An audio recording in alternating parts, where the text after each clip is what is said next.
السلام علیکم ورحمۃ اللہ وبرکاتہ۔ وہ ایسی 5 چیزیں جن کے بارے میں نبی اکرم صلی اللہ علیہ وسلم نے فرمایا جب کسی قوم میں آ جاتی ہیں تو وہ قوم زوال پذیر ہو جاتی ہے، اور یہ پانچوں کی پانچوں میں سمجھتی ہوں کہ بطور پاکستانی ہمارے اندر صلاحیت کر چکی ہیں، اور ان پانچوں کے بدلے ہم پر عذاب نازل ہو رہے ہیں۔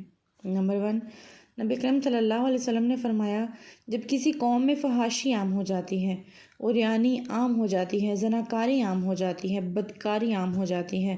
کیا ہو رہا ہے ہمارے میڈیا چینلز پر، ہمارے سوشل میڈیا پلیٹ فارم پر کیا ہو رہا ہے؟ یہاں پر بچیاں ناچ رہی ہیں، فحاشی عام ہے، ہوگا کیا؟ اللہ کے نبی صلی اللہ علیہ وسلم نے فرمایا عذاب یہ آئے گا کہ طاعون اور اس جیسی بہت سی موذی بیماریاں پھیل جائیں گی جو تم سے پہلے لوگوں پر نہیں تھی۔ کووڈ اس کی بہترین مثال ہے۔ نمبر 2، جب یہ زکوٰۃ نہیں دیں گے تو ہم ان کو قحط سالی معاشی تنگی میں سے گزاریں گے۔ دیکھیں آج کل ہم کن حالات سے گزر رہے ہیں۔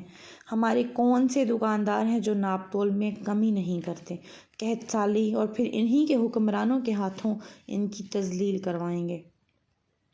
اپنے حکمرانوں کے ہاتھوں ہماری تذلیل ہو رہی ہے۔ نمبر 3، جب زکوٰۃ نہیں دیں گے تو ایک بھی قطرہ بارش کا نازل نہیں کریں گے۔ اگر زمین پر یہ چوپائے نہ ہوتے تو بارش نازل ہی نہ ہوتی۔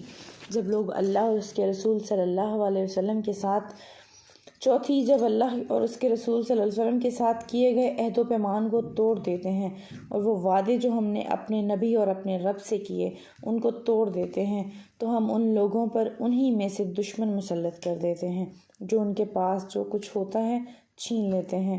نمبر 5، ان میں فیصلہ کرنے والے قرآن اور اللہ کے حکم کے مطابق فیصلہ نہیں کرتے تو ہم ان کے درمیان اختلافات اور نفاق ڈال دیتے ہیں۔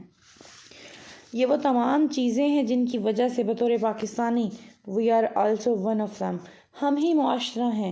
ہم کہتے ہیں معاشرہ خراب ہے، ہم ہی معاشرہ ہیں، we are also one of them، اور یہاں پہ یہ سب کچھ عام ہے۔ ہم جب تک خود کو تبدیل نہیں ہوں گے، جب یہاں کچھ بھی تبدیل نہیں ہوگا، اللہ ان قوموں کی حالت نہیں بدلتا جو اپنی حالت خود نہیں بدلتے۔ ہمیں خود کو بدلنا ہے، پھر یہ معاشرہ بدلے گا۔